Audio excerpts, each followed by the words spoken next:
मैया में आए।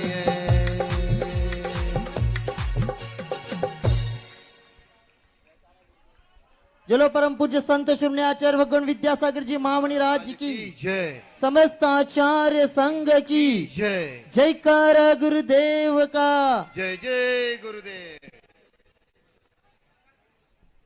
नमोस्तु गुरुदेव, नमोस्तु।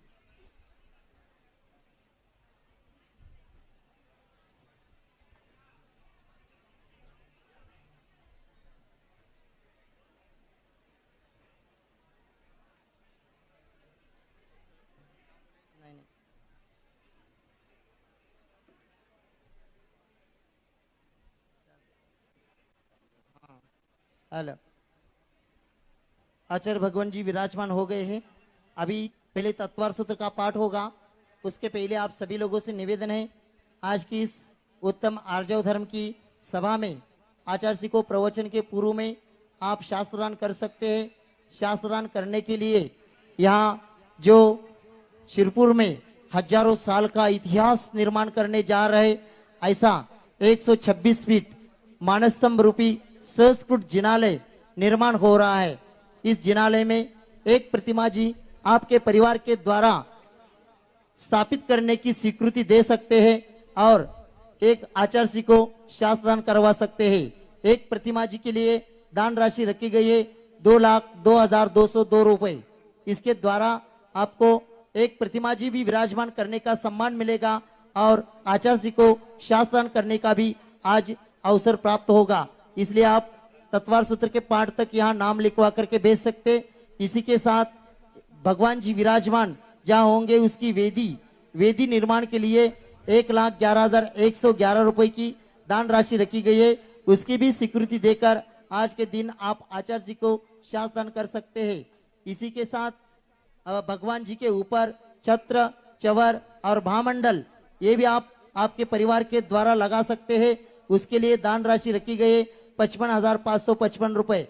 तत्वार सूत्र के पाठ होने तक आप मानस बना करके यहाँ आपका नाम लिखवा कर स्वीकृति भेज सकते। इसी के साथ इस क्षेत्र छोटा सा क्षेत्र है, इस छोटे से क्षेत्र के विकास होना अति आवश्यक है और इस क्षेत्र के विकास के लिए चातुर्मास कलशों की योजना की गई है। 51,51,511 रुपए का चिंतामणि कलश, 31,31,311 रुपए का प्रभावना कलश, 21,21,211 रुपए का अहिंसा कलश, 11,11,111 रुपए का वात्सल्य कलश, 5,55,555 रुपए का अंतरिक्ष कलश। ऐसी कलशों की योजना इस क्षेत्र विकास हेतु की गई है। एक कलश की स्वीकृति आपके परिवार के द्वारा देकर क्षेत्र विकास के सहयोगी बन सकते हैं और आज के दिन आचार्य जी को शासन करने का भी अवसर प्राप्त कर सकते हैं। आज का यहाँ तत्वार सूत्र का पाठ आदरणीय बाल ब्रह्मचारी भूषण भैया जी, जिनको सब लोग सोनू भैया जी बोलते हैं, ऐसे उनका जन्म स्थान कारंजा लाड़ है। 2008 में उन्होंने व्रत की शुरुआत की थी। 2013 में उत्तम संयम धर्म के दिन रामटेक में आचार्य जी के चरणों में उन्होंने निवेदन करके आजीवन व्रत ग्रहण किया था। उनकी शिक्षा बीकॉम तक हुई है और 13 साल परम पूज्य निर्यापक श्रमण समता सागर जी महाराज जी के संग में रहकर उन्होंने साधना और महाराज जी की सेवा की थी।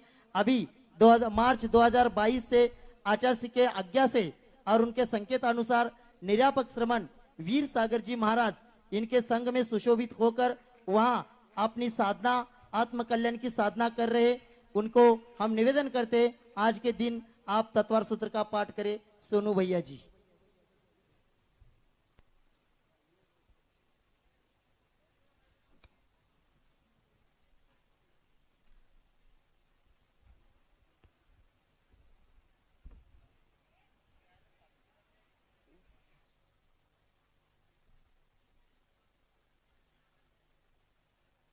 ओम नमः सिद्धेभ्यः। ओम नमः सिद्धेभ्यः। ओम नमः सिद्धेभ्यः। देवादिदेव 1008 श्री पार्श्वनाथ भगवान की। आचार्य श्री उमा स्वामी जी महाराज की, संत शिरोमणि आचार्य गुरुवर श्री विद्यासागर जी महामुनि राज की, निर्यापक श्रमण मुनि श्री समता सागर जी महाराज की, निर्यापक श्रमण मुनि श्री देश श्री समय सागर जी महाराज की, निर्यापक श्रमण मुनि श्री योग सागर जी महाराज की, निर्यापक श्रमण मुनि श्री प्रसाद सागर जी महाराज की, निर्यापक श्रमण मुनि श्री वीर सागर जी महाराज की, चंद्र प्रभु सागर महाराज की, पूज्य मुनि श्री निरामय सागर महाराज की, समस्त आचार्य संघ की। अथ आम्नाय स्वाध्याय बेलायम कायोत्सर्ग करोमि।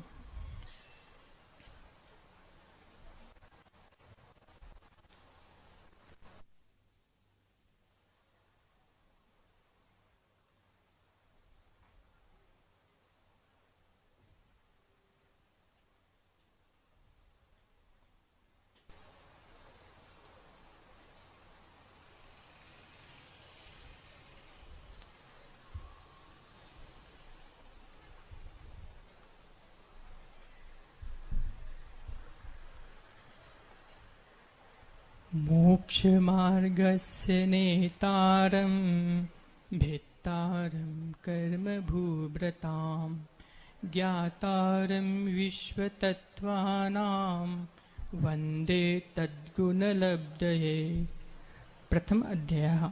सम्यक् दर्शन ज्ञान चारित्राणि मोक्षमार्गः। तत्त्वार्थ श्रद्धानं सम्यक् दर्शनं तन्निसर्गादधिगमाद्वा जीवाजीवासुरो बन्ध सवर निर्जरा मोक्षास्तत्वं नाम स्थापना द्रव्यभावस्तन्यासः प्रमाणयेरधिगमः निर्देश स्वामित्व साधनाधिकरण स्थिति विधानतः सतसंख्याक्षेत्र स्पर्शन कालांतर भावाल्प बहुत्वैच मति श्रुतावधि मनः पर्यय केवलानि ज्ञानम् तत्प्रमाणे आद्ये परोक्षं प्रत्यक्ष मन्यत् मतिः स्मृतिः सज्ञा चिन्ताभिनिबोधित्यनर्थान्तरं तनिन्द्रियानिन्द्रिय निमित्तम् अवग्रहे हावाय धारणः बहु विदक्षिप्राणिस्तानुक्तध्रुवानां सेतराणाम् अर्थस्य व्यञ्जनस्यावग्रह न चक्षुररिन्द्रियाभ्यां श्रुतं मतिपूर्वं द्वैनिक द्वादश भेदं भवप्रत्ययो वधिर्देवनारकाणां क्षोक्षम निमित्ताः षड्विकल्पः शेषाणां ऋजुविपुलमति मनः पर्यय विशुद्ध्य प्रतिपाताभ्यां तद्विशेषः विशुद्धि क्षेत्र स्वामी विषयोभ्यो वधि मनः पर्ययोः मतिश्रुतयो निबन्धो द्रव्येषु सर्वपर्यायेषु रूपीष्ववदेः तदनंत भागे मनः पर्ययस्य सर्वद्रव्यपर्यायेषु एकादिनी भाज्यानि युगपदे कस्मिन्ना चतुर्भ्यः मतिश्रुतावधयो विपर्ययश्च सदसतोरविशेषादृच्छोपलब्धिरुन्मत्तवत् नैगं संग्रह व्यवहार ऋजुसूत्र शब्द समभिरूढैवं भूतानयः इति तत्त्वार्थसूत्रे प्रथमोऽध्यायः। नमो नमः।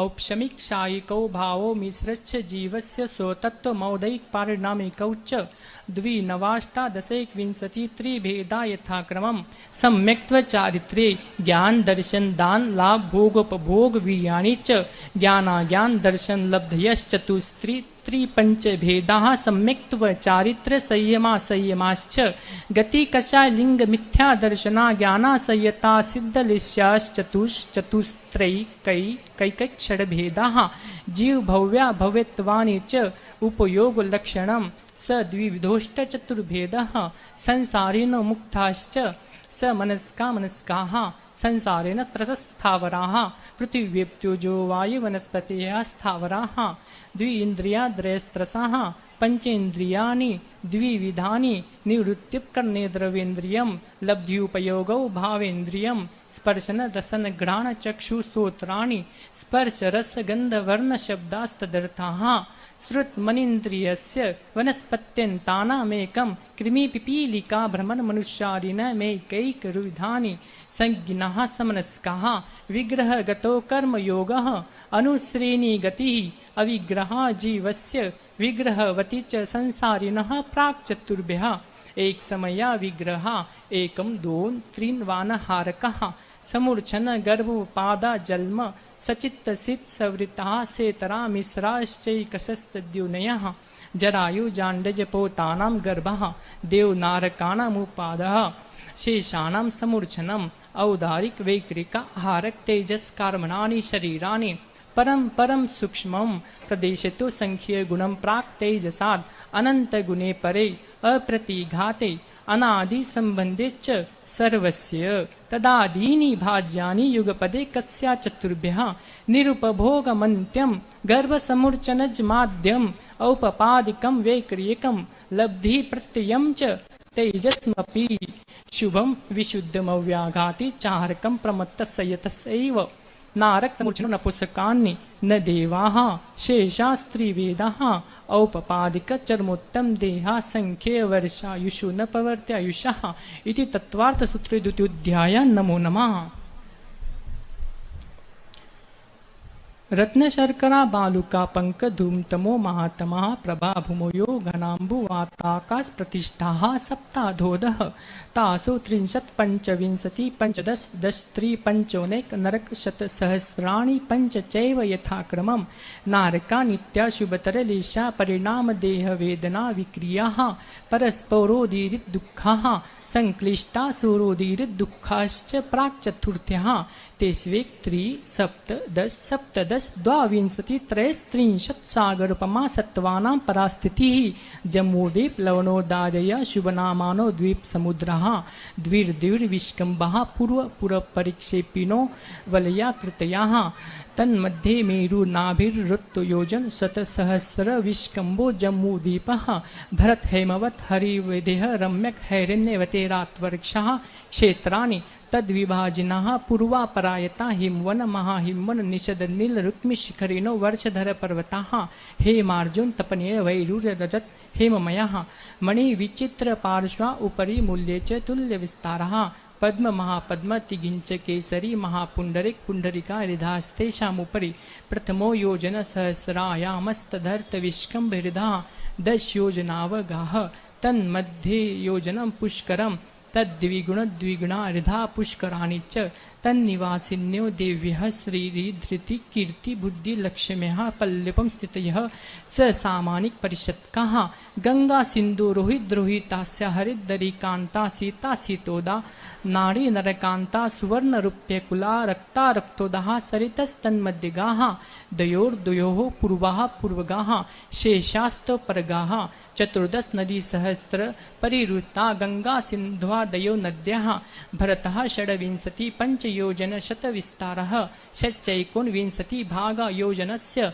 तद्विगुण विस्तारा वर्षधर वर्षा विदेहान्ताः उत्तरा दक्षिण तुल्यः भरतैरावतयो रुद्धिराशो षट्समयाभ्यामुत्सर्पिण्येव सर्पिणभ्यां ताभ्याम परा भूमयो वस्थिताः 1 2 3 पल्लुपं स्थितयो हेमवत खारी वर्षक देव कुरवकाः ततोत्तराः विदेहेषु संख्य कालाः भरतस्य विष्कम्भो जम्बूद्वीपस्य 90 शतभागः द्विर्धातकी खण्डे पुष्करार्धे च प्राङ् मानुष्योत्तरा न मनुष्याः आर्याम्लेशाश्च भरतैरावत विदेहा कर्म भूमो न्यत्र देवकृत्तर कुरुभ्यः नृस्तति परावरे त्रिपल्लुक महांतर मुहूर्ते तिर्यज्ञो निजानां च इति तत्त्वसूत्रे तृतीय अध्यायः। नमो नमः।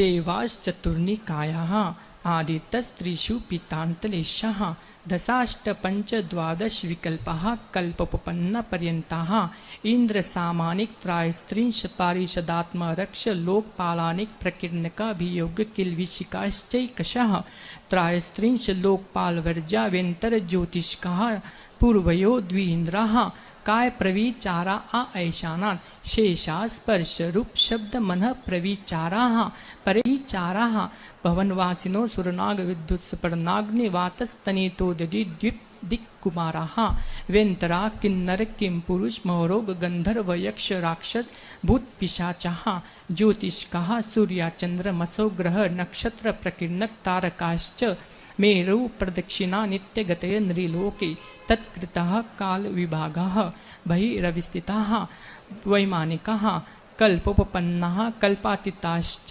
उपरि सौधर्मेशान सानत कुमार महेंद्र ब्रह्मोत्तर लांतो कापिष्ट शुक्र महाशुक्र शता सहस्रारेशवानद प्राणतयो राणना चतुयोर नवसु ग्रेवेकेशु विजय वैजयंत जयंता पराजितेषु सर्वार्थ सिद्धौच्च स्थिति प्रभाव सुख दिति लेशा विशुद्धीन्द्रियावधि विषयतो धिकाः गति शरीर परिग्रहाभिमानतो हीनाः पीत पद्म शुक्ल लेशा द्वि त्रि शेषेषु प्राग्रेवेकेभ्यः कल्पः ब्रह्म लोकालया लोकान्तिकाः सारस्वता दित्यवैनिरूर्ण गर्ततोय तुषिताव्याभादारिष्टाश्च विजयाद्विषु द्विचर्माः औपपादिक मनुष्येभ्यः शेषास्त्रीयज्ञुनयः स्थिति रसुर नाग सुपर्ण द्वीप शेषानां सागरूपम त्रिपल्लुप मार्दहीन मितः सौधर्मैशान्यो सागरूपमे अधिके सानत कुमार महेंद्रयो सप्त त्रिसप्त नवेकादश त्रयोदश पंचदशभिरधिकानि तु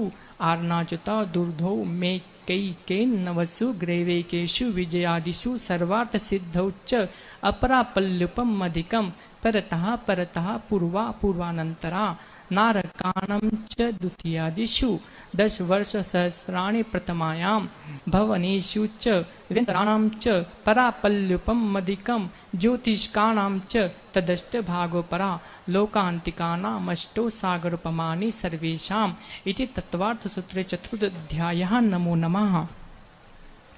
अजीव काया धर्मा धर्माकाश पुद्गलाः द्रव्याणि जीवाश्च नित्यावस्थितान्य रूपाणि रूपिणः पुद्गलाः आकाशादेक द्रव्याणि निष्क्रियाणि च असंख्याः प्रदेशा धर्मा धर्मेक जीवानाम् आकाशस्यानन्तः संख्याश्च पुद्गलानां नाणोः लोकाकाशिवगाः धर्माधर्मयोः कृत्सने एक प्रदेशादिषु भाज्यः पुद्गलानाम् असंख्य भागादिषु जीवानां प्रदेश संहार प्राभ्यां प्रदीपवत् गतिस्थित्युपग्रहो धर्माधर्मयो रूपकारः आकाशस्यावगाः शरीरवाङ्गमनाः प्राणापानाः पुद्गलानां सुख दुख जीवित मरणोपग्रहाश्च परस्परोपग्रहो जीवानां वर्तना परिणाम क्रिया परत्वा परत्वे च कालस्य स्पर्श रस गंध वर्णवन्तः पुद्गलाः शब्द बंध सूक्ष्म स्थौल्य संस्थान वेत्तमच्छाया तपोद्युतवन्तश्च अणवाहि स्कन्धाश्च भेद संगातेभ्यः उत्पद्यन्ते भेदादनुः भेद संगाताभ्यां चाक्षुषः सद्द्रव्य लक्षणम् उत्पाद वे द्रव्य युक्तं सद् तद्भावाव्ययं नित्यम् अर्पितानर्पित सिद्धे स्निग्ध रुक्षत्वाद बंधः न जगन्य गुणानां गुण साम्य सदृशानां द्वैधिकादिगुणानां तु बन्देदिकौ पारिणामिकौ च गुण पर्यवद् द्रव्यं कालश्च सोऽनन्त समयः द्रव्याश्रया निर्गुणः गुणः तद्भावः परिणामः इति तत्त्वार्थसूत्रे पंचमोऽध्याय। नमो नमः। काय वांगमनः कर्मयोगः स आश्रवः शुभः पुण्यस्य शुभः पापस्य स कषाया कषायोः साम्प्रायिकेर्यापतयोः इन्द्रकषाया व्रतक्रियाः पंचचतुक पंचविंशति संख्याः पूर्वस्य भेदाः तीव्रमन्द ज्ञाताज्ञात भावाधिकरण वीर्य विशेषेभ्यस्तद्विशेषः अधिकरणं जीवा जीवाः आद्यम समरंभ समारंभारंभयो कृत्कारितानु मत्कषाय विशेषैस्त्रिश्चतुश्चैकशः निर्वर्तना निक्षेप संयोग निसर्गा द्विचतुर्द्वि त्रिभेदः परम तत्प्रदोष निर्णव मात्सर्यांतराय साधनोपघाता ज्ञान दर्शना वर्णयोः दुःख शोक तापाक्रंदन वत्परिदेव नान्यात्म परोभय सानान्य सद्वेदस्य भूतवृत्तिनुकंपा दान सराग संयमादि योगा क्षांति शौच मिति सद्वेद्यस्य केवली श्रुतसंग धर्म देवावर्णवादो दर्शन मोहस्य कषायो दयातीव्र परिणामश्चारित्र मोहस्य बहुवारंभ परिग्रहत्वं नारकस्यायुषः माया तेर्यज्ञोनयस्य अल्पारंभ परिग्रहत्वं मानुषस्य स्वभावमार्दवं च निःशीलव्रतत्वं च सर्वेषां सराग संयमा काम निर्जला बाल तपांसी दैवस्य सम्यक्त्वं च योगवक्रता विसंवादनं च शुभस्य नाम्नः तद्विपरीतं शुभस्य दर्शन विशुद्धिर्विनय संपन्नता शीलवृत्तिस्नति चारुभिक्षण ज्ञानोपयोग सम्यगौ शक्तिस्तग्त्याग तपसी साधु समाधि वैयारुत्य करण मर्धराचार्य बहुश्रुत प्रवचन भक्ति अरावक्षका परिहानिर मार्ग प्रभावना प्रवचन वत्सलत्व मिति तीर्थकरत्वस्य परात्म निंदा प्रशंसे सदसद गुणोच्छदनानोद भावने च निचैर गोत्रस्य तद्विपर्यो निचैर वृत्तिनोत्सैको चोतरस्य विघ्नकरण मंतरायस्य इति तत्वार्थ सूत्रे षट्टोऽध्यायः। नमो नमः।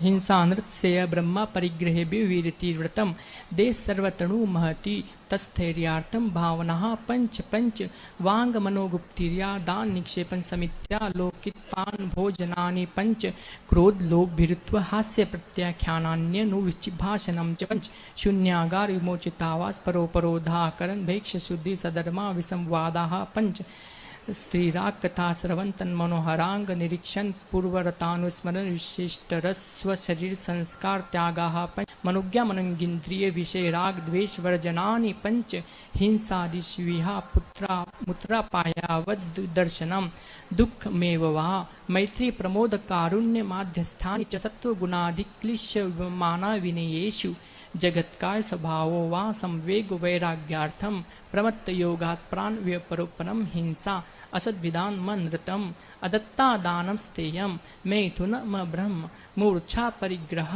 निशल्यवृत्ति अगारे नगारश्च अनुव्रतोगारी दिग्देशानर्थ दंड विरति सामायिक प्रोषुदुपास भोग परिभोग परिमाना तिथि संविभाग व्रत संपन्नश्च मारणांतिकीं सल्लेखनाम जोशिता शंका कांक्षा विचिकित्सान्य दृष्टि प्रशंसा संस्तवाः सम्यक दृष्टि रतिचाराः व्रतशैलेषु पंच पंच यथाक्रमम् बंधवदच्छेदाति भारारोपणान्न पान निरोधः मिथ्योपदेशरो भैक्यान कुटलेख क्रियान्यासापहार साकार मंत्र भेदः स्तेन प्रयोग तदा रतादान विरुद्ध राज्यातिक्रम हीनाधिक मानोन्मान प्रतिरूपक व्यवहारः पर विवाह कर्णेत्वरिका परिग्रहिता गमनानंग क्रीडा काम तीव्राभिनिवेशः क्षेत्र वास्तु हिरण्य सुवर्ण धन धान्य दासी दास कुप्य भांड प्रमाणातिक्रमः ऊर्ध्वाधस्तिर्यज्ञ व्यतिक्रम क्षेत्र रुद्धि स्मृत्यंतरा धानानि आनयन प्रेक्ष्य प्रयोग शब्द रूपानुपात पुद्गल क्षेपः कंदर्प कौत्कुच मोखर्या समीक्षाधिकरणोपभोग परिभोग नर्तक्यानि योग दुष्प्रणिधानादर स्मृत्यनुपस्थानानि अप्रत्यवेक्षिता प्रमाजितोत्सर्गादान संस्तरोपक्रमणानादर स्मृत्यनुपस्थानानि सचित्त संबंध समिश्राभिषो दुः पक्वहारः सचित्त निक्षेपापिधान पर व्यपदेश मात्सर्या कालातिक्रमः जीवित मरणाशंसा मित्रानुराग सुखानुबंध निदानानि अनुग्रहातं स्वस्याति सर्गोद्दानं विधि द्रव्य दात्री पात्र विशेषात् तद विशेषः इति तत्वार्थ सूत्रे सप्तमोऽध्याय। नमो नमः।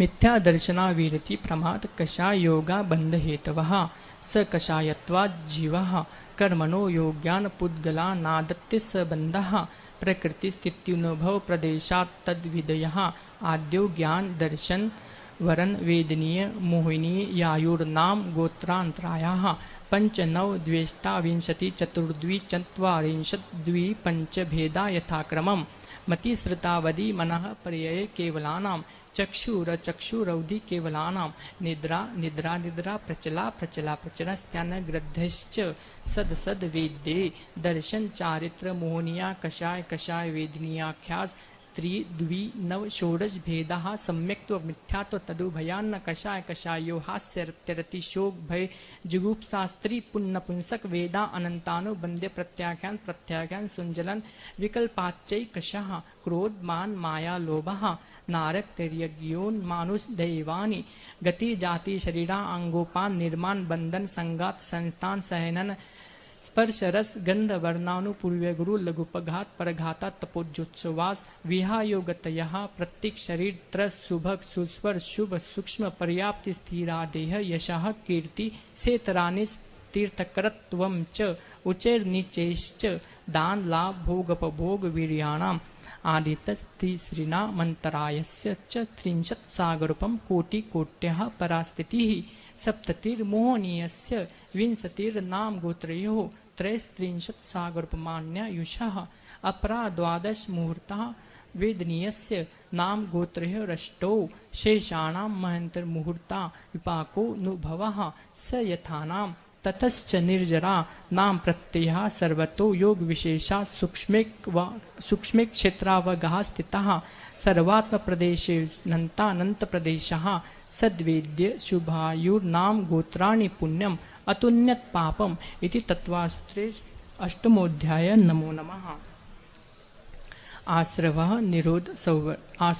निरोधः संवरः स गुप्ति समिति धर्मानुप्रेक्षा परिचय चारित्र्य तपसा निर्जराच्च सम्यक योग निग्रहो गुप्तिः ईर्याभाषेशनादान निक्षुपुत्सर्गः समितया उत्तम क्षमा मार्दवार्जो शोच सत्य संयम तपस्त्यागिंचन्य ब्रह्मचर्याणि धर्मः अनित्याशरण संसारे कत्वा न्यत्वा शुच्चास्त्रौ सौवर निर्जरा लोक बोधि दुर्लभ धर्म स्वाख्यातत्वानुचिंतन मनुप्रेक्षाः मार्गाच्यवन निर्जरार्थं परिशोधव्यः परिशः क्षुत पिपासा शीतोष्ण दंशमशक नाग्नारति स्त्री चर्या निषद्या शय्या क्रोश वद याचना लाप रोग स्पर्श धर्मोपदेशः बाह्याभ्यंतरोपध्ययो उत्तम शयनन सैकाग्र चिंता निरोधो ध्यान महांतर मुहूर्तात् आर्तरौद्र धर्म्य शुक्लानि परे मोक्ष हेतु आर्तम मनोज्ञस्य संप्रयोगे तद्विप्रयोगाय स्मृति समन्वाहारः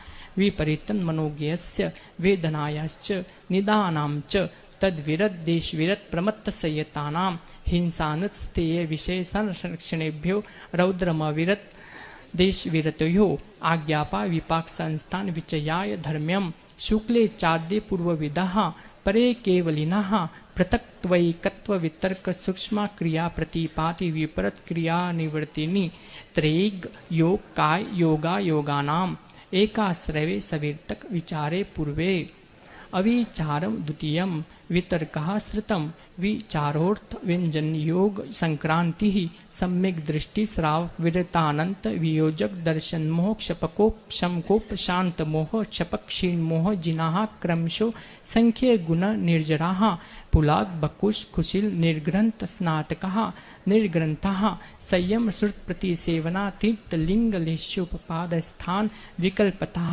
साध्यः इति तत्वार्थ सूत्रे नवमोऽध्याय। नमो नमः।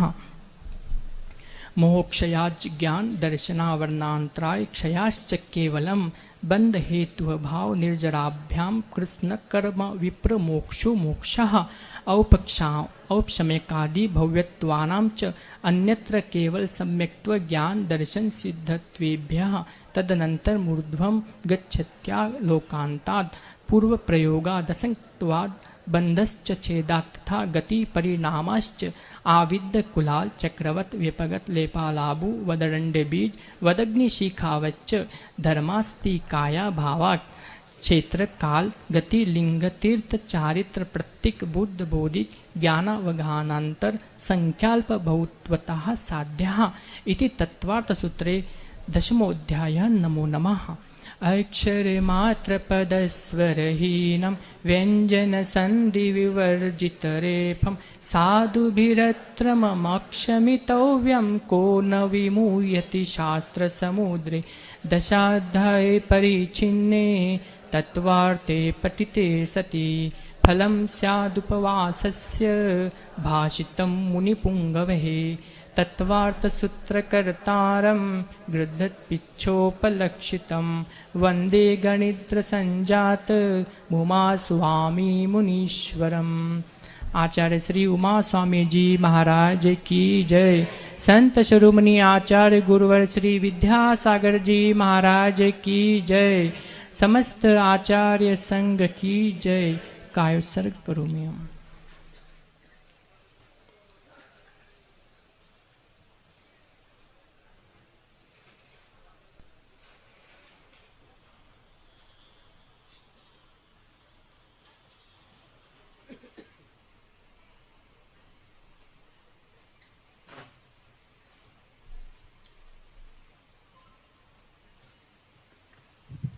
हेलो।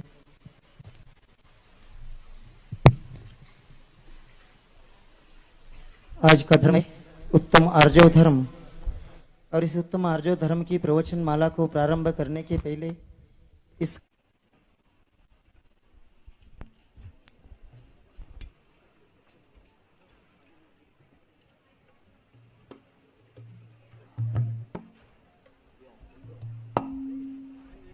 नमस्तु महाराज जी।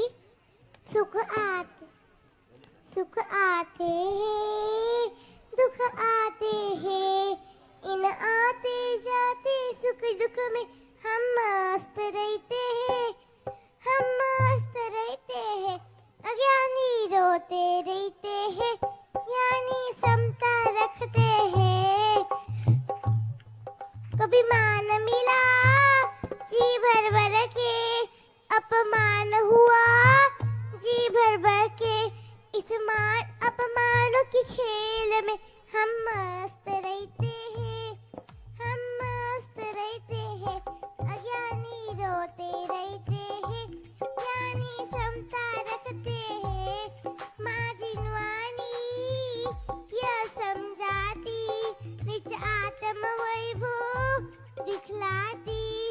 क्षण क्षण बदलते सुख दुख में हम मस्त रहते हैं, हम मस्त रहते हैं।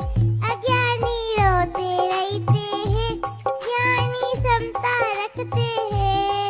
गाते गाते फकीरा के जाता, कोई पैदा हुआ कोई मर जाता।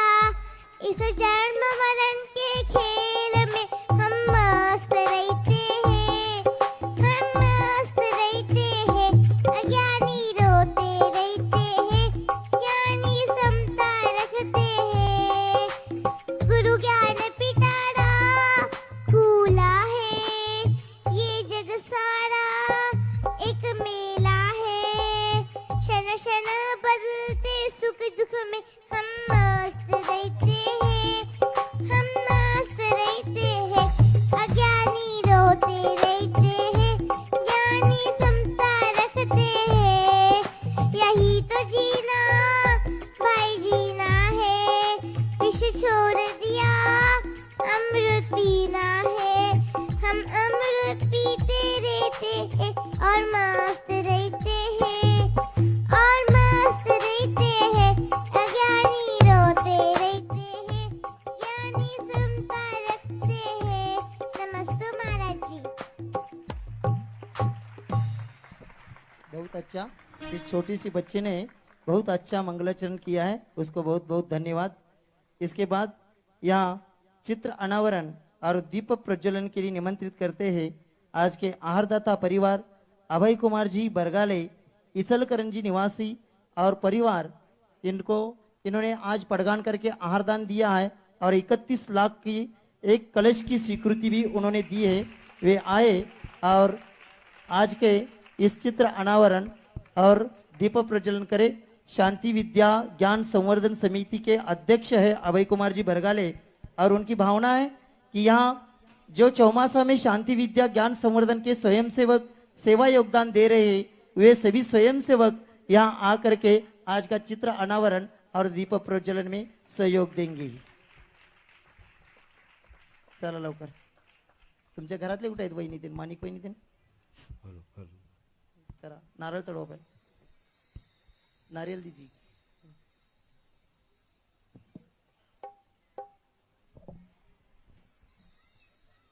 चौमासा बिहार से लेकर चौमासा में सभी स्वयंसेवक सेवा योगदान दे रहे, और विशेषता ये है ये स्वयंसेवक सभी अपने अपने खर्चे से आकर के एक पैसा भी न लेते हुए यहाँ सेवा योगदान दे रहे हैं। आज तक कमेटी से आने जाने का खर्चा तक किसी स्वयंसेवक ने नहीं लिया है, ये विशेषता इन स्वयंसेवकों की है। चला लवकर लवकर चला।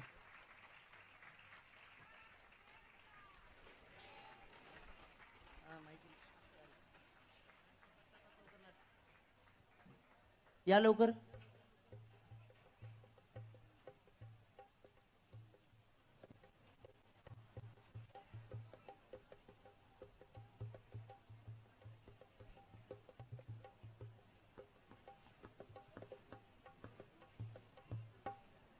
या लवकर चला.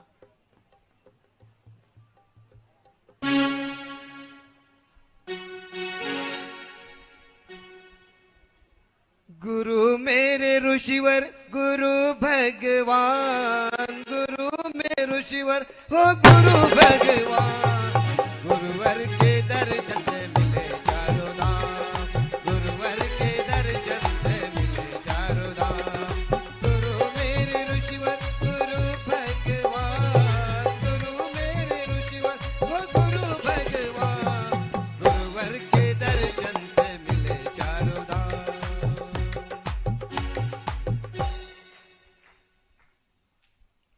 आज शास्त्रदान करने के लिए निमंत्रित करते हैं प्रसन्न विलास डोंगरे व अंतरा विलास डोंगरे. इन्होंने एक प्रतिमा जी 2,02,202 रुपए की एक प्रतिमा जी विराजमान करने की स्वीकृति दी है. वे आए और आचार्य जी को आज के दिन शास्त्रदान करे. इसी के साथ शुभम झुंबरलाल सोनपेटकर निवड़ी जिला लातूर निवासी, इन्होंने पहले से ही एक कलश की स्वीकृति 1,11,000 की दी थी. वे आज आए, वे भी आए और आचार्य जी को शास्त्रदान करे. जयश्री संजय गड़गे जयसिंहपुर निवासी, इन्होंने भी एक छत्र चवर भामंडल के लिए दान स्वीकृति दी है. वे भी आए और आचार्य जी को शास्त्रदान करे. जिनवानी जग मैया जन्म मरण मेट दो, जिनवानी जग मैया मरण दुख मेट दो, जन्म मरण मेट दो, मरण दुख मेट दो. जिनवानी जग मैया मरण दुख मेट दो.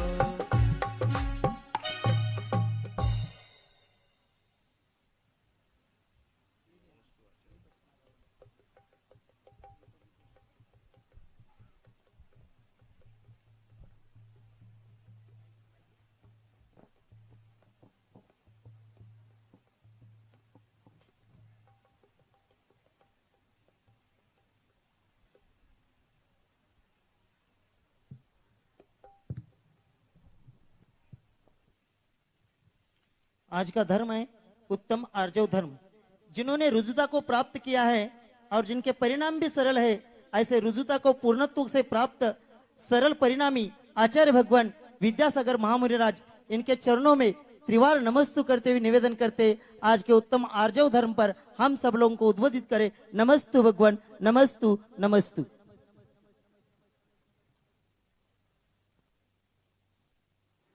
ओम नमः सिद्धेभ्यः, ओम नमः सिद्धेभ्यः, ओम नमः सिद्धेभ्यः. अहिंसा परमो धर्म की आचार्य गुरुवर से कुंद कुंद भगवान की, आचार्य गुरुवर से ज्ञान सागर मुनि महाराज की, जलो परम पूज्य संत श्रोमणी आचार्य भगवान विद्यासागर जी महामुनि राज की, समस्त आचार्य संघ की.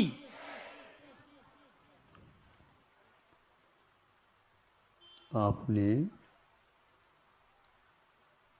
प्रातःकालीन वाजना के समय पर गतियों के बारे में विवेचन सुना. जो विग्रह गति की अपेक्षा रखते हैं उनके नामोल्लेख हुए हैं. उसमें सर्वप्रथम जो गति होती है उसको आचार्यों ने ईशु गति कहा है. ईशु का अर्थ होता है बाण. यदि धनुष पर बाण चढ़ा करके निशाना साधते हैं, वह बहुत सरल होना चाहिए. उसमें थोड़ा भी यदि खोट हो तो वह निशाना चूक देगा. कितने भी आप प्रयास करो वो उसी ओर चला जाता है जिधर उसका मोड़ बनता है. इसलिए युष गति का अर्थ होता है तीर बाण के समान होना चाहिए. क्षत्रिय लोग इसका प्रयोग करने से पूर्व में वो देखते हैं इसकी परीक्षा करते हैं और नैन में से यूँ निकालते हैं और इन्हें लगा करके देखते हैं। आपने कभी देखा हो इस अवसर में कि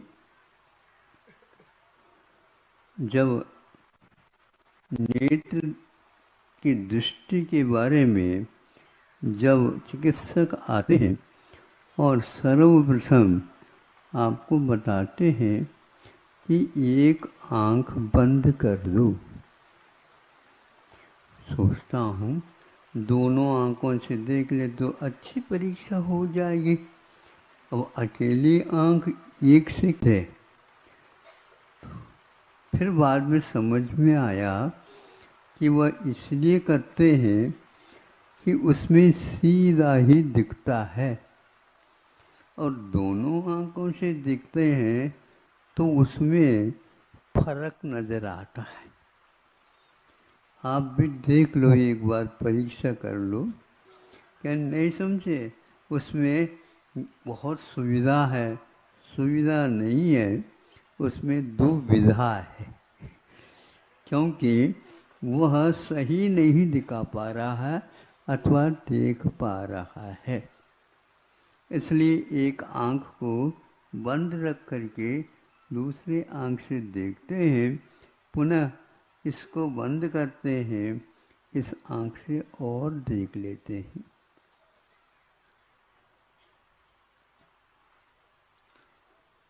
जिस समय पहले की बात है, लेकिन फिर भी प्रासंगिक आ गया। कैरम खेल होता है और उसमें क्या होता है वही बताना चाहता हूँ। यूं यूं करके उसको देखने से वो पीस कभी भी अपने पॉकेट में नहीं जा सकती, किंतु वह हाथ में ही इस प्रकार का कोण बनाया जाता है ताकि वह एक पीस नहीं, दो पीस नहीं, तीन तीन पीस भी एक साथ लाग सकते हैं।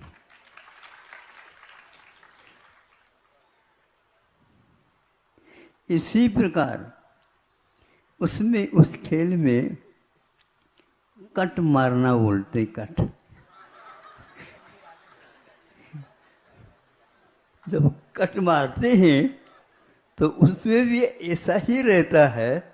वह इस ढंग से कोण कौन सा बन रहा है यह उसके दृष्टि में आ जाता है, और वह उसी रूप में यदि कर देता है तो वहाँ जाकर के उस पीस को धीरे से टच करेगा और मुड़ेगा वो, और मुड़ने के बाद वह कभी कभी रिमाउंड में भी ले सकता है, नहीं तो दूसरे कट पर वो लगने से वहाँ के जो पीस है वो अपने सामने आ जाता है। इस प्रकार यह खेल में कोण की व्यवस्था और कट मारने की व्यवस्था ये बहुत अपूर्व माने जाते हैं, और इसीलिए वो धनुर्विद्या में भी निष्णात हो जाते हैं, और एक प्रकार से उन्हें इसमें सफलता भी मिलती है।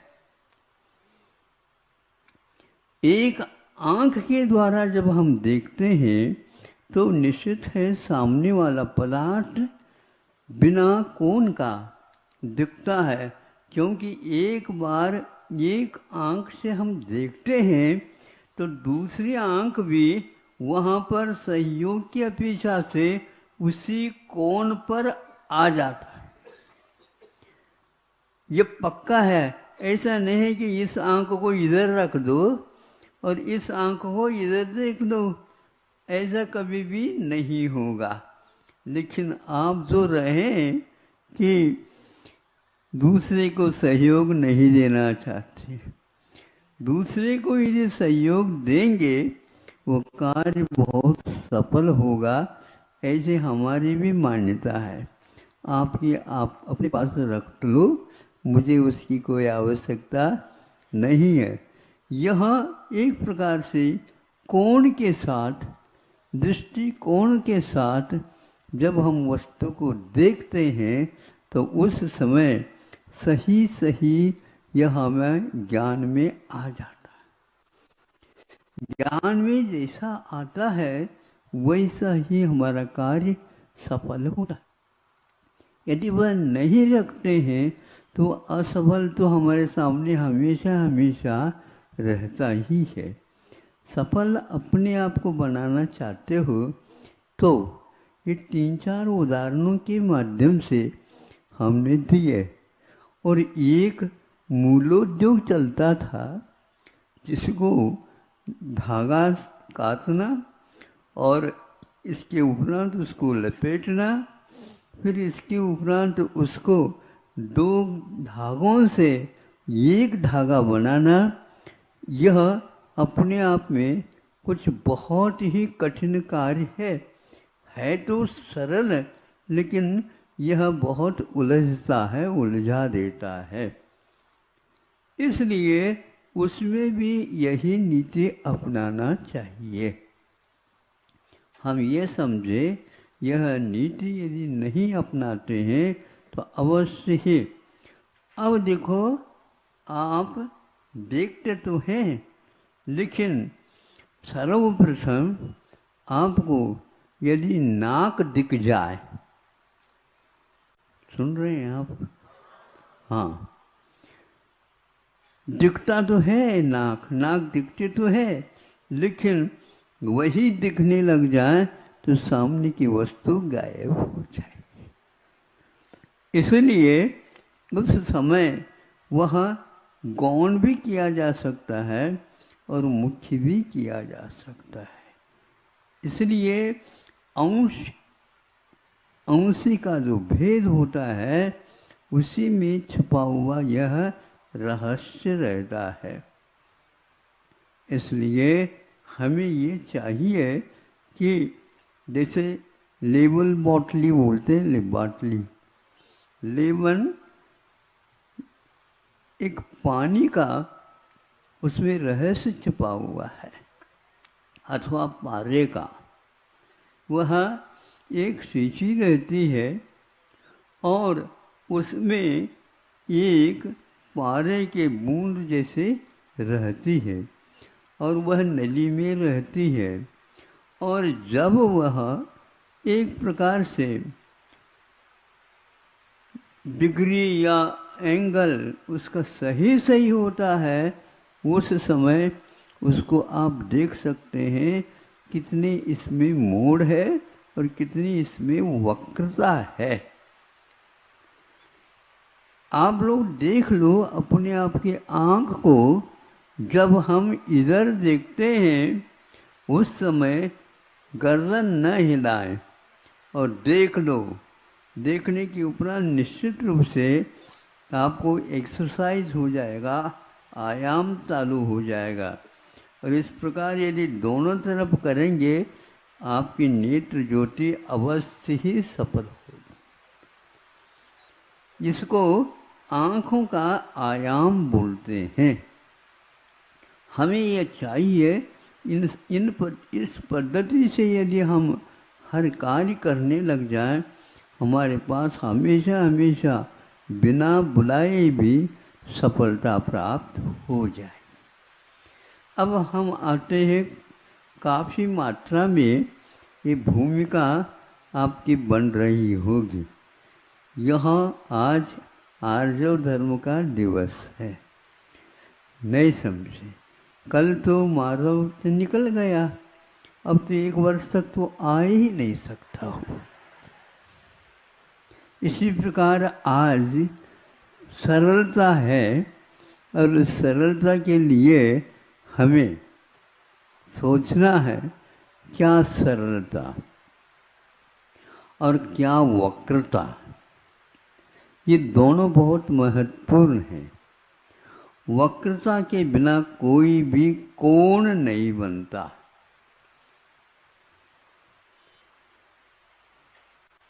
तीन भुजाएं होती हैं, तो उसमें 45, 45, 45 इस प्रकार से कोण बन सकते हैं। इसको दक्षिण में लघु कोण बोलते थे। और उसमें ये काटकोण जिसको लंब कोण बोलते हैं वह 90 अंश का होता है, और इसके उपरांत उसको सरल में तब्दील कर देना है। अब इसके उपरांत सामने एक भुजा और रह गई। ये दोनों कोण 90 अंश के नहीं बनेंगे, किंतु 45-45 के बनेंगे। इस प्रकार देखने से हमें ये ज्ञात होता है वर्तुल कोई हमारे लिए समस्या नहीं। क्या बोलते हैं इसको आप? वर्तुल ही भी बोलते हैं ना। हाँ, आप वैसे वर्तुल बनाओ नहीं बनेगा। आप सीखना चाहते हो वर्तुल बनाना, बहुत जल्दी सीख लोगे। जल्दबाजी नहीं करना। अब क्या करना है सुनो। एक रेखा खींची 3 इंच की है, मान लो स्लेट पर उसको खींच, ठीक उसके बीचों बीच में वही 3 इंची रेखा दूसरी खींची। इसमें 360 अंशों के 4 भेद हो जाते हैं। अब इसके उपरांत एक और उसमें रेखा खींची, ये तीसरी रेखा है। अब उसमें और कोण बढ़ गए, एक और इसी प्रकार खींच लो। लेकिन सावधानी की ये बात है, वह प्रत्येक रेखा केंद्र को छूना चाहिए, और प्रत्येक रेखा नपी होना चाहिए और सीधी होना चाहिए। वक्रता के साथ बैठ जाओगे, आपके कमर में दर्द हुए बिना नहीं रहेगा। फिर तो डॉक्टरों की तलाश कर लो। ये जब हो गया तो दूसरी एक रेखा खींचना, जो कि वह भी 3 इंच की ही होना चाहिए। और इस प्रकार होने से आपको षटकोण का रूप यहाँ पर आ जाएगा। इस प्रकार 2-3 और रेखा हम खींचते हैं तो एक साथ आपके लिए चाक का निर्माण लगभग हो जाता है। अब आपको वर्तुल बनाने की कोई आवश्यकता है ही नहीं। इस प्रकार बनाते चले जाओ तो निश्चित है आपको वर्तुल 360 अंश वाला केंद्र और व्यास, व्यास जानते हो, ये दो कोई भी रेखा खींच रहे थे, ये सभी के सभी व्यास हैं।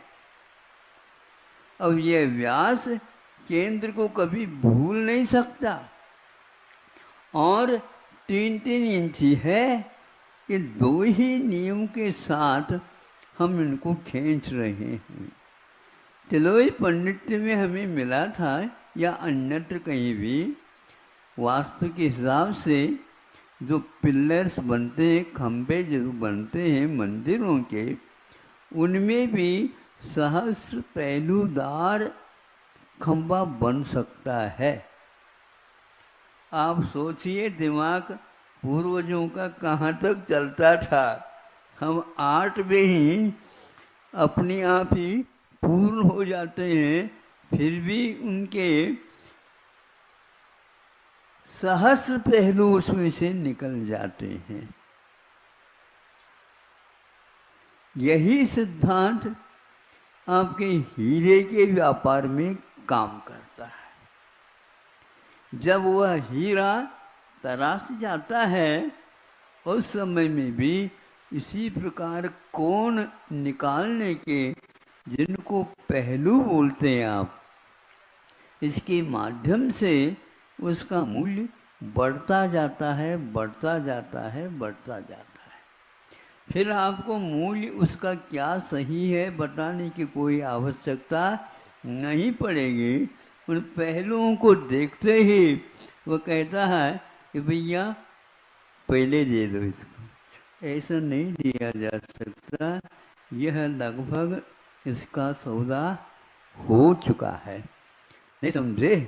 अरे कैसे हो चुका? आपने तो इसको दिखाए इसलिए आप क्योंकि वहाँ से यहाँ तक आए हैं, लेकिन इसको यदि चाहते हैं तो हमें घर में पूछना पड़ेगा। पूछवाने का ढंग यही है, इससे हम उसका मूल्य बढ़ाते हैं, घट ही नहीं सकता हो। इस प्रकार 2-3 बार दो आप मांगो, हम देने के लिए तैयार है। तो वो क्या कहता है, नहीं आपको ही रेट तय करना है। और थोड़े से वह कर लेता है, खिसक जाता है, तो ये कहता है कि ये तो बहुत कम हो गया। इस प्रकार ग्राहकों को आप एक प्रकार से सही लाइन पर ला सकते हो। इसका मूल्य वस्तुतः हम कर नहीं सकते। लाख हमारा मोल, यह हीरा कहता है। अपने मुख से वह कभी भी नहीं कह सकता। आपकी केवल इस वर्तुल बनाने के लिए आपको 8-10 रेखा खींचते ही वो वर्तुल अपने आप ही बन करके आपके सामने खड़ा है। वह किसी भी प्रकार से मोड़ नहीं आ सकता। एक और सीधा, इससे भी सीधा हम एक उदाहरण देना चाहते हैं। जान लीजिए रोटी बना रहे हैं अथवा और को भी बना रहे हैं, तो उसको क्या करते हो, पहले बिल्कुल गोल गेंद की भांति बना लेते है ना।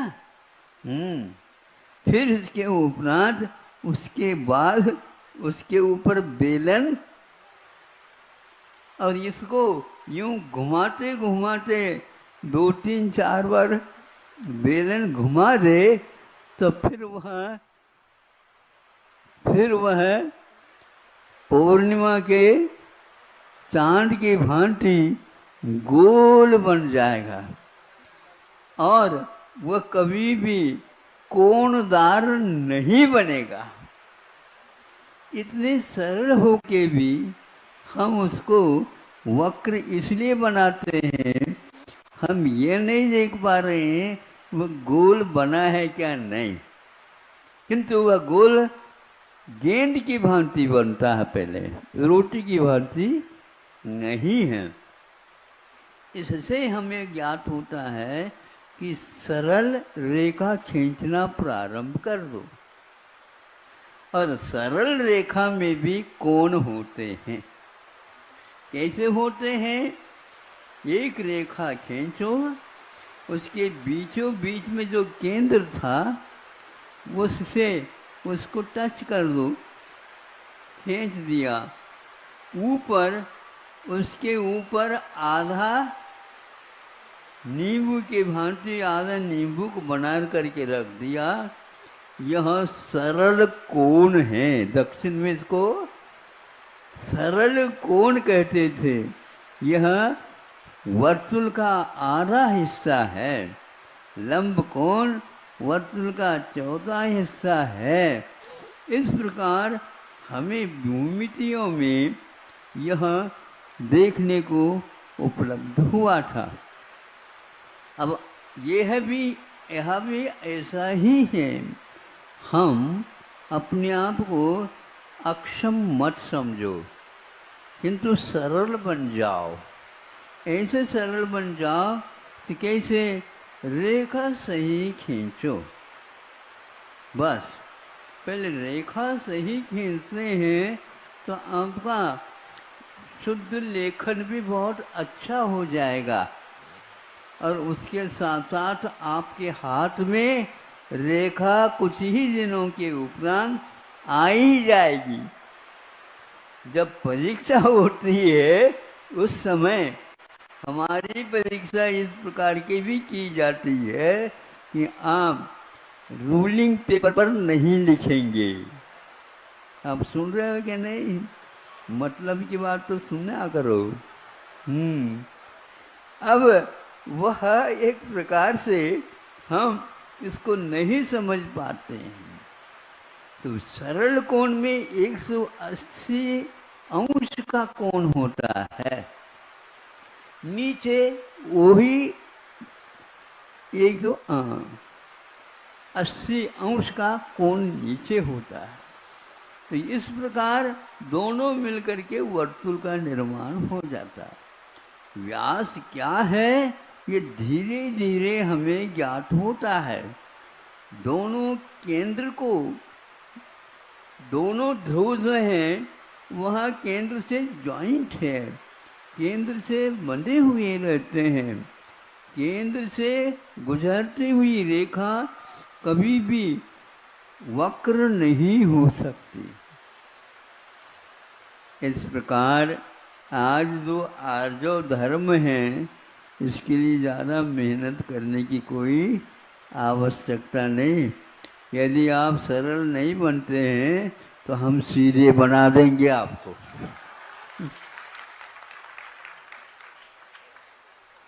बिल्कुल, इसमें क्या बाधा है? हमारे एक आधा घंटा पौन घंटा ले रहे हो, ये फालतू है क्या ये? इतना सरल धर्म है और इसको हम वक्र बना रहे हैं।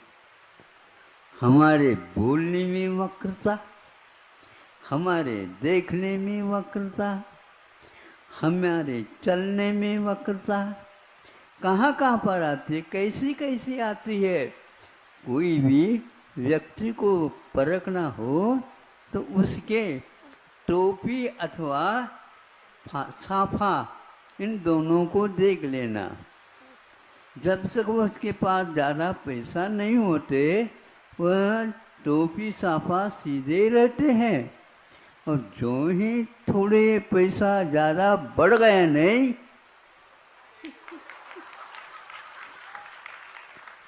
साफा फिर तो वह साफ हो जाता है। होता है क्या नहीं?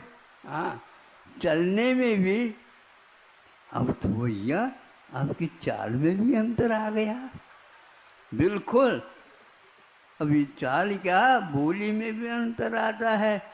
हम आपको देख लेंगे, जेब में रख लेंगे आपको, समझते हो?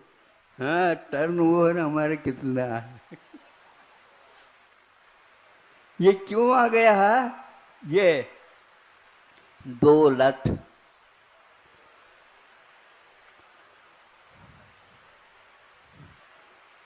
दौलत हम हुए थे ना। हाँ, दौलत क्या है ये?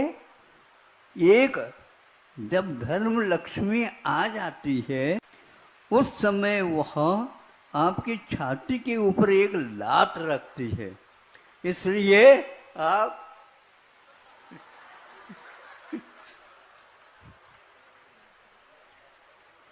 छाती फुला फुला कर चलने लग जाते हैं।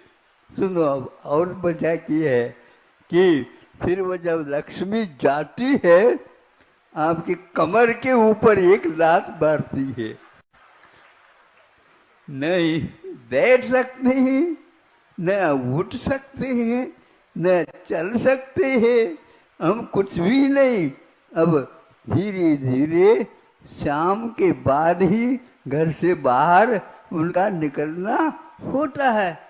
पहले बाजार को ही उसने गर्म कर रखा था। ये क्या है? ये है मदांध। मद के कारण इस प्रकार अनेक क्रियाओं में हमारे पास वह वक्रता,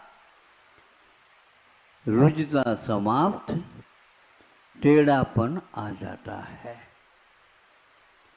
सोचना भी टेढ़ापन होता है। ऐसे क्यों? वह उसका स्वभाव है,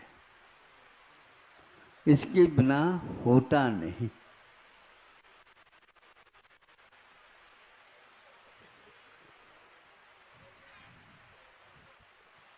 हाँ, इधर उधर मत देखो। मैं ये देख रहा हूँ आपकी शांति के लिए ये धारा हो रही है। उससे याद रखना है, और जैसे जैसे वर्षा होती है और वर्षा में जो बूंदों की वर्षा होती है, वो बूंद कैसी आ रही है धरती पर? सीधे है ना? हाँ, इसी प्रकार आपको सोचना चाहिए। आपके मुख से जो धारा निकलती है, बोली निकलती है, उसमें भी सरलता, कोमलता और टेढ़ापन नहीं, उसमें अभिमान का पुट न हो। इस प्रकार यदि बोलियां होने लग जाए फिर क्या कहना, बहुत ही वह कोमल होता है। और थोड़ा भी मान लो उसमें एक प्रकार से टेढ़ापन आता है, वह उसके लिए असह्य होता है। हम दूसरे के लिए सहन हो रही क्या नहीं हो रही यह न सम पहले हम अपने स्वयं की परीक्षा दें। इसलिए ये जो वक्रता हमें इन चालों में कर लेती है, उससे आपको बचना चाहिए। इसलिए उसको विग्रह गति कहा है। विग्रह का अर्थ शरीर भी होता है, और विग्रह का अर्थ एक प्रकार से टेढ़ापन भी होता है। विग्रह का अर्थ एक प्रकार से युद्ध भी होता है। इसलिए आप इन वाणी के माध्यम से युद्ध न करो, और इसमें सीधापन लाओगे तो निश्चित रूप से आपकी जीत होगी। इसलिए अपने को यह सोचना चाहिए, हे भगवान, हमारी वाणी में ये वक्रता न आए और उसमें ठंडापन भी बना रहे। यह अवश्य ही सावधानी के साथ करने योग्य कार्य है। इसलिए मन में जो होती है वही वचन में उचरिए, और जो वचन में उचर रहे हैं, उच्चारण कर रहे हैं, वही हमारी काया में, हमारी चाल में भी आ जाए। इसको आचार्य बोलते हैं, यहाँ रुजता का प्रतीक है। सम्यक दृष्टि इस बात को बहुत ही अच्छे ढंग से समझ लेता है। चारित्र आए बिना हमारे इन तीनों चेष्टाओं में वक्रता गायब नहीं हो सकती है। चारित्र यही सिखाता है कि हम टेढ़े हैं और उसको सीधा कर दो। स्वयं ही हम अपने जीवन को सीधा करने के लिए प्रतिज्ञाबद्ध होते हैं, तो वह ज्ञानी की क्रिया मानी जाती है। अभी अभी एक बालिका ने आपके सामने भजन प्रस्तुत कर दिया, उसमें यही वह बात कह गई है। यही बात उसमें कही है, क्योंकि उसमें मस्त वही होता है जो अपने कार्य में व्यस्त होता है। आप लोग इस व्यस्तता से बहुत दूर रह गए हैं, और उस व्यस्त का सामने साथ दूसरे को नियुक्त करते हैं। इसलिए नियुक्त करने से कभी भी आप मस्त नहीं रह सकते। उसके लिए आप स्वयं ही, आज तक किसी भी आचार्यों ने इस प्रकार का उत्तर नहीं दिया कि हम किसी एक व्यक्ति को जैसे आप मुनीम बनाते हैं उस प्रकार किसी को रख लो तो उसके द्वारा आपका मोक्ष मार्ग बिना वक्रता के सीधा बन जाए। भूल करके नहीं करना, क्योंकि वह व्यक्ति करना तो चाहेगा लेकिन कर नहीं पाएगा, क्योंकि अपने आप चलने से और दूसरे की सहायता लेकर के चलने से बहुत अंतर आता है। वह बनता ही नहीं, नियंत्रण पैरों के ऊपर रख ही नहीं सकते, क्योंकि जो साथ आपको लेकर के चल रहा है उसकी चाल जवान की है और आप है बूढ़े, कैसे चलेगा?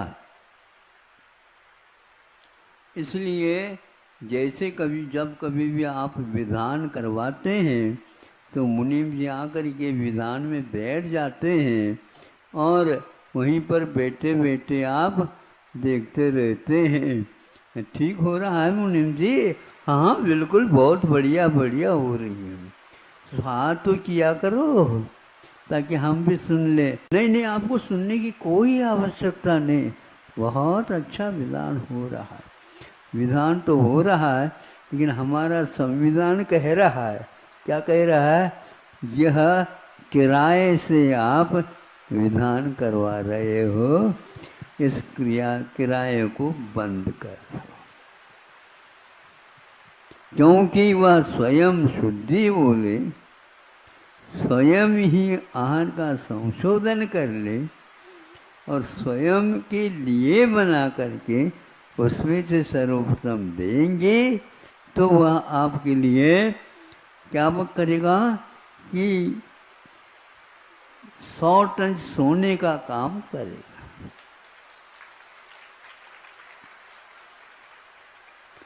किसी भी वस्तु का मूल्य हमारे ऊपर आधारित है।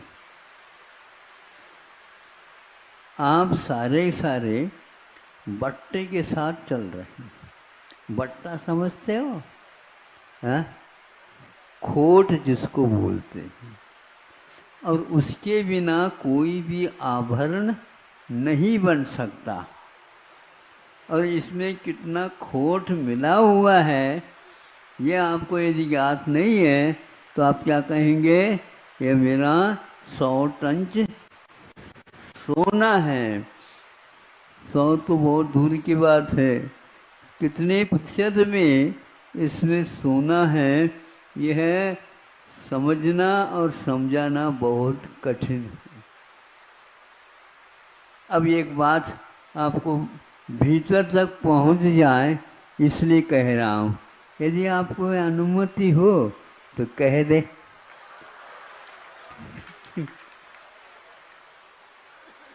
इसमें तो सब लोग सुनने के लिए तैयार हो गई। अच्छा,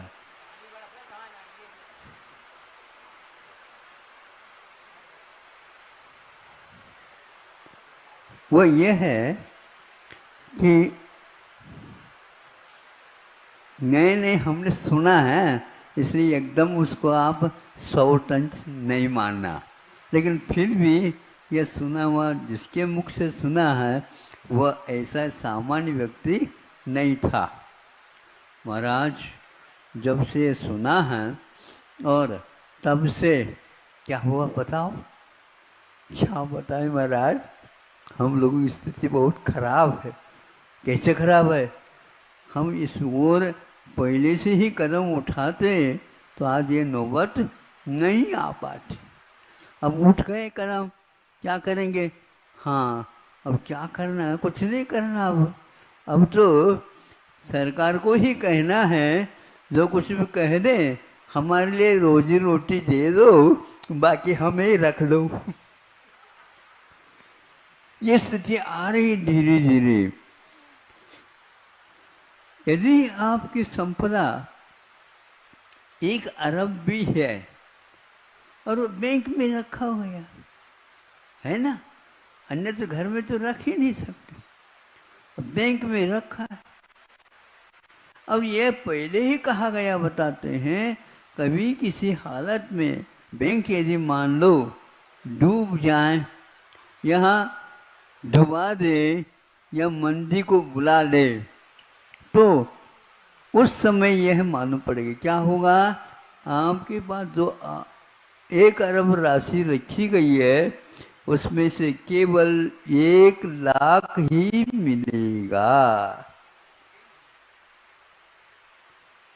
और यह धीरे धीरे 70 साल में से 25-30 साल में ही बहुत विशेष परिवर्तन के साथ सामने आ रहा है।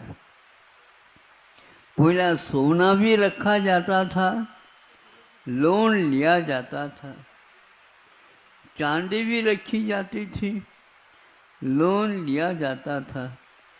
किसी के यहाँ कुछ मांगना हो तो उसके पास मांगने से पूर्व में बर्तन तक रखते थे, नहीं समझे? हाँ, और उसके बदले में लेकर के आते थे। लेख में ये लिखा जाता था, समय पर मैं दूंगा अवश्य, आप भूलियो नहीं। ये विश्वास दिलाया जाता था। आज किसी के ऊपर विश्वास नहीं रहा है, विश्वास आज नहीं रहा है।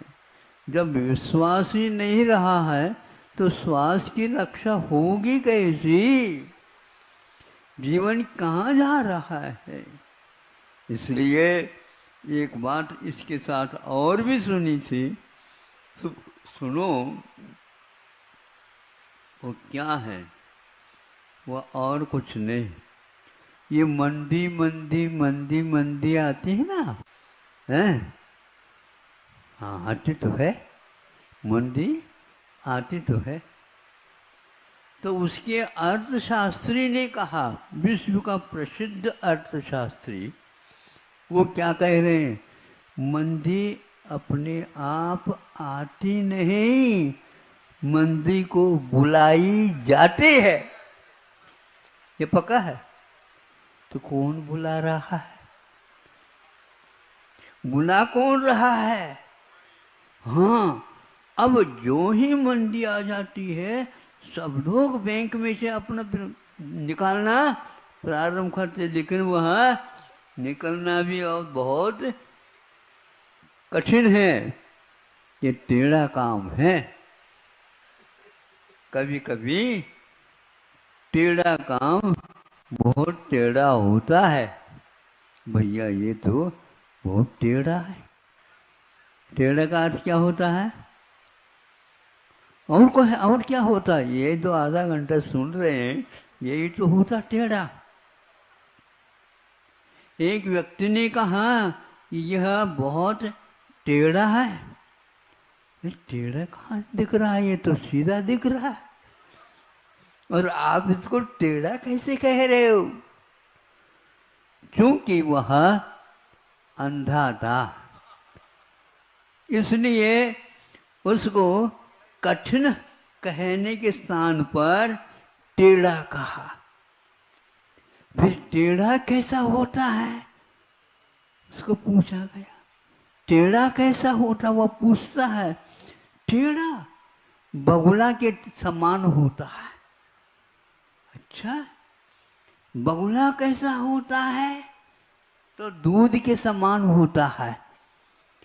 दूध के समान बगुला सफेद होता है, लेकिन पहला बगुला कैसे होता है? ये ऐसा होता है। अरे भैया, दूध को ऐसे कैसे पिया जाएगा? टेढ़ी खीर है। अब दूध ही नहीं, खीर भी टेढ़ी हो गई। आज जमाना इस प्रकार का आ गया। आप तो सही सही खरे नहीं उतर पा रहे हैं। हम चाहते तो हैं महाराज, लेकिन सोबत के कारण ऐसा हो रहा है। ये सोबत क्या वस्तु है मुझे बताओ। कहीं हमारी गाड़ी अटक जाए, उस समय सहयोग मिल जाए तो सोबत के लिए चलते हैं। ये आज नहीं हो पा रहा। तो चांदी भी सोना भी 100 टन रहना तो अब कठिन हो गया है। धर्म कभी भी प्रतिशत में नहीं चलता है। धर्म कभी भी प्रतिशत में नहीं चल सकता। 100% ही धर्म होता है, अधूरा उसमें सहन नहीं होता। अब तो कम से कम आप लौट करके आप उस भारत को देखने का प्रयास करो जहां पर कोई वस्तु बाहर से आती थी शून्य, क्योंकि उसका व्यापार नहीं होता है, वही आती थी। सोना चांदी हीरा मोती आदि ही बहुमूल्य पदार्थ बदले में लाते थे और यहाँ से उत्पादन भेजा जाता था। आज बदले में क्या लिया जाता है? लोन लिया जाता है। बिना लोन के जैसे भोजन आपको फीका फीका लगता है, वैसा ही बिना लोन के आपका कोई कार्य होता ही नहीं।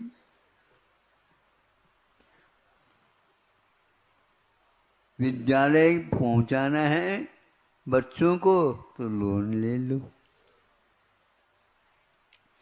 घर बांधना है तो लोन ले लो, शादी कराना है तो लोन ले लो, दहेज देना है, सुन रहे के नहीं, तो लोन ले लो। अब यदि जो बच्ची घर में आती है तो वह कहती है, आप उनको कहने लग जाते हैं अभी आपको दहेज ज़्यादा देना पड़ेगा, ऐसा नहीं। उस समय हम समझ नहीं पाए तो क्या करना चाहते हैं आप? अभी इतना आपको देना पड़ेगा। ठीक ठीक, बहुत अच्छी बात, हम भी सोच लेते हैं, आप पुनः सोच लेना। नहीं नहीं, हमने तो सोच लिया। तो ऐसा करो, हमने लोन लिया है तब शादी हुई है। ये दामाद लोन पर आए हैं।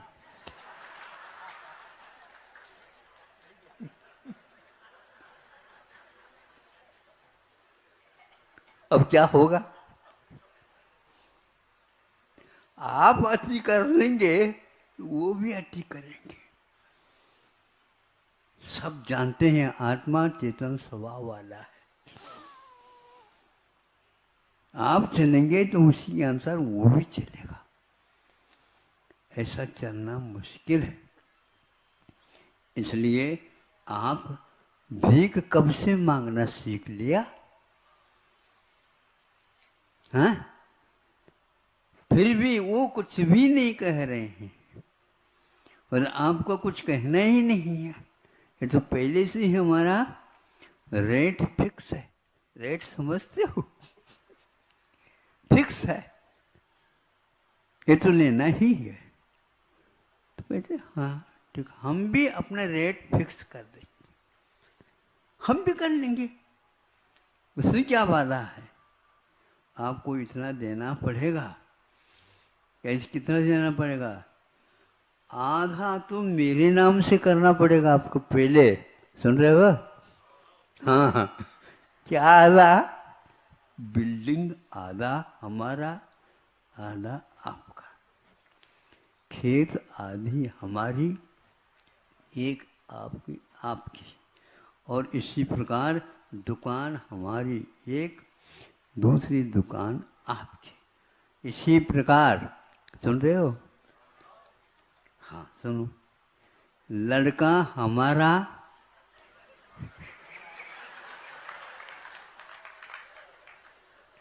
और बोलो आगे।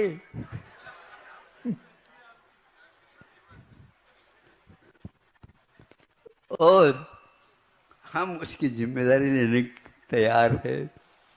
लड़की कौन लेगा? तो प्रतिभा सली लेने के लिए तैयार है।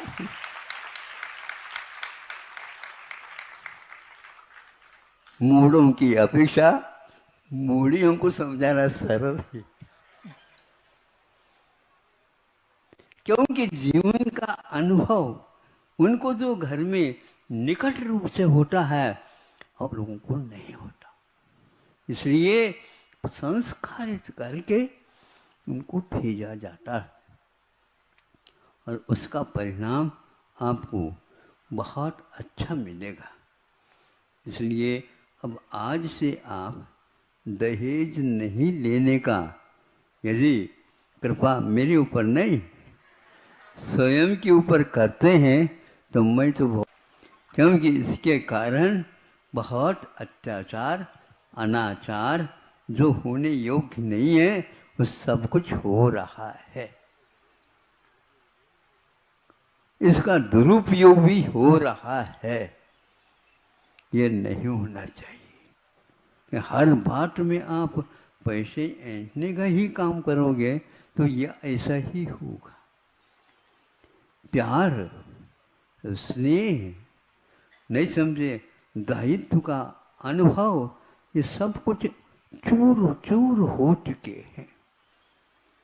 इनको हम अपने जीवन में नहीं देख पा रहे, तो बच्चे भी यही कहेंगे। माँ कोई भी रख लेंगे, पिताजी भैया हमारा दिखना ही जब बंद हो गया है तो आपकी माँ आपके साथ मैं कैसा रहूँगा। दोनों की हाल यही है, फिर भी छोड़ करके जाना पड़ रहा है। और यह नौबत केवल पैसे के कारण हुआ है। पहले कितने भी अच्छे वहाँ विद्वान विदुषी हो, फिर भी इसको इस ढंग से बेचा नहीं जाता था जो आज हर बात पर ये बेची जा रही है। बहुत शर्म की बात है। आपको चाहिए ऐसे उसके संपर्क संस्कार डालिए उनके ऊपर। वो कहेंगे कि नहीं, हमें आपने जो सक्षम किया है उसके माध्यम से हम औरों को भी तो सक्षम नहीं है उनको भी बनाएंगे। और आपको तो यहाँ पर रहना है, बस आपका आशीर्वाद जब तक मैं रहूँगा तब तक ये मिलता रहे। ऐसे संतान को आप तैयार करिए। निश्चित रूप से आपका जीवन तो शेष है, सुखमय शांतिमय और आर्जवमय सही के साथ आपका जीवन चले। यही बात कहनी चाहिए। अहिंसा परमो धर्म की।